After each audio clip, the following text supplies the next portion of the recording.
के सब पत्रकार बंधुओं का स्वागत है। जम्मू कश्मीर में पीओजेके के डिस्प्लेस पर्सन 1947 में आए थे, जब इस देश का अनफॉर्चुनेट विभाजन हुआ था। वो लोग 47 में जब उन्होंने माइग्रेट किया पीओजेके से, जो कि एरिया पाकिस्तान ने इलीगली ऑक्युपाइड किया हुआ है, उसके लिए 1994 22 फरवरी का पार्लियामेंट का रेजोल्यूशन भी है कि भाई PoJK is a part of India और पाकिस्तान उसको खाली करे। उसने उसको इलीगली ऑक्युपाइड किया हुआ है। जब वो लोग वहां से माइग्रेट करके आए पीओजेके से, तो 51 और 52 तक वो कैंपों में रहे। कई लोग कैंपों में रहे, कई लोग नॉन कैंप रहे। 54 में government of India, state government ने, जम्मू कश्मीर की गवर्नमेंट ने उनको लैंड्स अलॉट की। 578 सी कैबिनेट का ऑर्डर था 1954 में, जो उनको एग्रीकल्चर के लिए लैंड अलॉट की गई। उस समय वो लैंड इवैक्यू प्रॉपर्टी थी और गवर्नमेंट लैंड थी।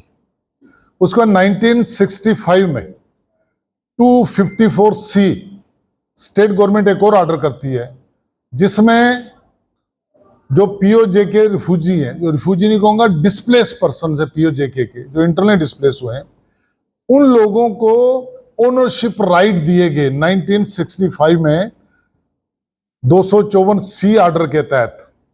पर अनफॉर्चुनेटली जो अभी 2 साल पहले स्टेट गवर्नमेंट ने एक ऑर्डर निकाला, जिसमें जो स्टेट लैंड को रेड लिस्ट में रखा गया, उसमें जो पीओजेके के लोग थे उनकी लैंड को भी उसी में डाल दिया गया।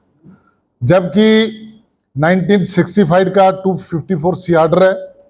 उसके बाद 1976 में जब एग्रेरियन रिफॉर्म्स एक्ट रहा जम्मू कश्मीर का, उसके शेड्यूल 2 में उन्होंने लिखा हुआ है कि जो पीओजेके को लैंड अलॉट की गई हुई है, चाहे वो इवैक्यू प्रॉपर्टी है, चाहे वो सरकारी लैंड है, उसको इस एग्रेरियन रिफॉर्म एक्ट से उसे एक्सक्लूड किया गया हुआ है। उस ऑर्डर का उसमें मेंशन किया गया हुआ, क्योंकि जो इवैक्यू प्रॉपर्टी लैंड थी उसमें उनको टेनेंसी राइट्स थे, अभी तक हैं, वो आगे बेच सकते हैं, आगे उनके जो बच्चे हैं, आगे उनकी जो प्रोजिनी है, उनके नाम और लैंड ट्रांसफर होती है। और उस ऑर्डर ने, जो स्टेट गवर्नमेंट, स्टेट के एडमिनिस्ट्रेशन ने अभी किया, उसमें उन्होंने 254 सी को भी सरकारी लैंड में ऐड किया, जो कि बड़ा गलत है। हम गवर्नर साहब से रिक्वेस्ट करते हैं कि इमीडिएटली उसको बाहर निकाला जाए और जो 1965 का जो 254 सी एक्ट है उसको बहाल किया जाए। बड़ा अनरेस्ट है पीओजेके रिफ्यूजीज में। इसके साथ जब वो लोग वहां से आए, गवर्नमेंट ने उनको लैंड दी, उनकी बस्तियां बनाई, चाहे वो नौशहरा में कई बस्तियां बनी, चाहे वो कठुआ में बस्तियां बनी, उस समय के जो लोग माइग्रेट किए उन्होंने।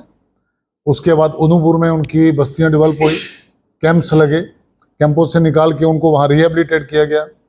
चाहे जम्मू के कई एरिया में उनकी बस्तियां बनी, चाहे वो बोर कैंप है, चट्ठा है, गाड़ीगढ़ है, आपका रेलवे लाइन पटरी आरसपुरा की तरफ जाते हैं। पीओजेके के रिफ्यूजियों को, अपने डिस्प्लेस पर्सन को वहाँ बसाया गया।